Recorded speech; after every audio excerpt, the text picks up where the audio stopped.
What is going on, guys? It's Bucky and welcome to your 31st tutorial. And in this tutorial I'm going to be talking about something that every single computer science student on earth just absolutely hates, and that is called recursion. Now this is a topic that's somewhat confusing, but I'm going to try to make it really simple for you guys.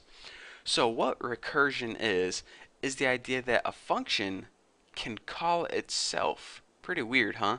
So you know how like in main we could call another function called Bucky and Bucky would print something out on the screen? Well, recursion is the idea that Bucky could call Bucky. That's interesting. So let's go ahead and take a look at this right now. Say we had a function called Bucky, and all it did was print something out on the screen like cout. Let's print out something stupid. OMG, WTF, BBQ. Oh my god, WTF, barbecue. And then it went ahead and it called the function again. So now you'd say, alright, well, isn't this function gonna go ahead and we're gonna run main first, and main's gonna say, okay, go ahead and run Bucky, and Bucky's gonna say, okay, print this out and then run Bucky. Okay, Bucky, print this out and then run Bucky again. Print this out, run Bucky. Print it out, run Bucky. And whenever we go ahead and run it, we can see that this is a function that basically never ends. It prints out, oh my god, WTF barbecue, until, check it out, watermelon exe. My computer just crashed and gave up on this. So I'm like, alright, so what's the point of using recursive functions other than don't use them? Because, first of all, if you build a recursive function like this, your computer is going to crash just like mine has, and it's not the most useful way to go about things. So one reason that people use recursive functions is, first of all, let me mention this. Whenever you build a truly perfect recursive function, you need to have something called a base case. Now, a base case is pretty much an ending point for your function. So one example that I'm going to be showing you guys is how to calculate factorials. Now, if you remember from math class, factorials are pretty much when you say 5 factorial, and it's written like this, 5 exclamation point. This is pretty much the same as saying 5 times 4 times 3 times 2 times 1. 7 factorial would be 7 times 6 times 5 times 4 times 3 times 2 times 1. Whatever factorial it is, it's just whatever number times all the way to 1. So then the value of like 5 factorial is 120. The value of 3 factorial is 3 times 2 times 1, which is 6. So let's go ahead and write a program to do that, and this is one of the instances where recursion is actually a good idea. So let's go ahead and make a function called, we'll call it factorial find. So int, first of all, better spell that right, int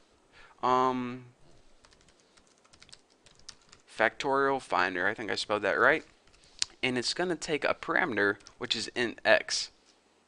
Can I not spell int today? Int x. And the parameter it takes is what value do we want to find the factorial of.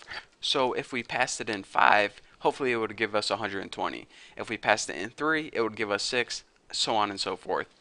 So the first thing we need to build is something called a base case. Without a base case, this factorial finder would never end. Just like Bucky, you know how it ran forever until my computer crashed? This is what this is going to do if we don't give it a base case. So we need to say, okay, if x is indeed equal to 1, then we want to go ahead and return 1. So whenever you return something, remember your function ends, and that's the point that we're trying to get to. So in order to do this, we're going to assume that they're going to be passing in numbers other than 1. So we're going to go ahead and do this. Else, if they pass in a number aside from 1, like 5 or 3 or 20 or something like that, go ahead and return the value of x, which is, 5, 3, 20, and then go ahead and multiply that by factorial finder x minus 1. So what it's going to do is, yeah, it's going to call the same function again, but it's going to call it with a different value. It's going to call it with 1 less than before. So if you go ahead and you pass in 5 to this function, what it's going to do is say, alright, I'm going to call 5 times the 4 factorial, or factorial 4. I don't even know how to say it. I'm not a mathematician. But anyways, what it's going to do is it's going to say this. I'm going to call 5 factorial 4. Well, what's the value of that? I don't know. The value of that is 4 factorial 3. What's the value of that? I don't know. 3 factorial 2. What's the value of that? I don't know. 2 factorial 1. What's the value of that? I don't know. Oh, wait, I do know.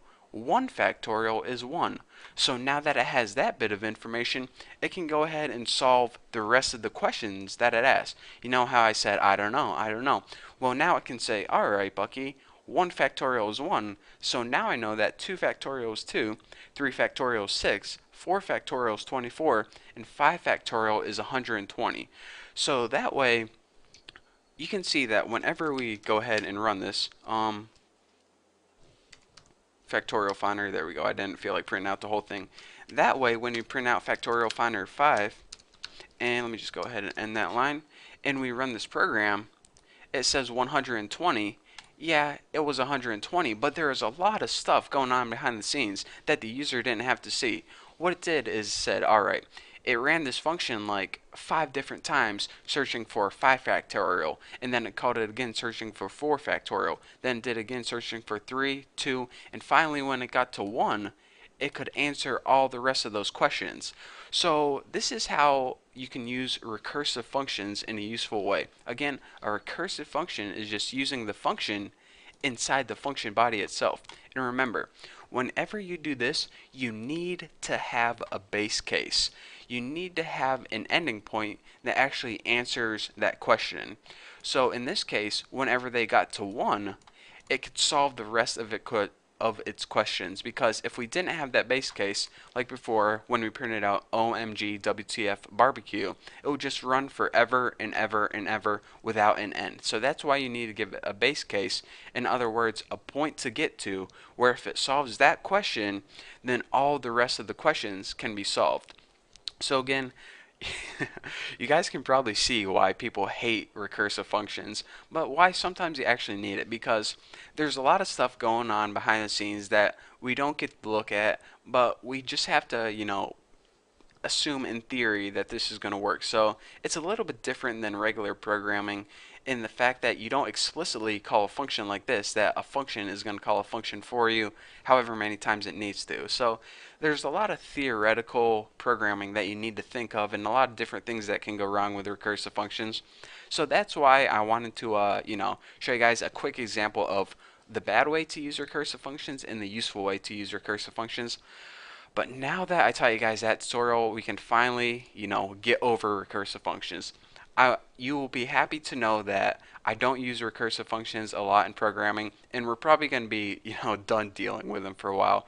But, it was a topic that we definitely couldn't skip, and now that you watched this tutorial, I'm glad I taught it to you guys. So thank you guys for watching. Don't forget to subscribe, and don't forget to put a base case in your recursive functions, or else your guys' computer is going to crash. So thank you guys. Don't forget to subscribe, and I'll see you in the next video.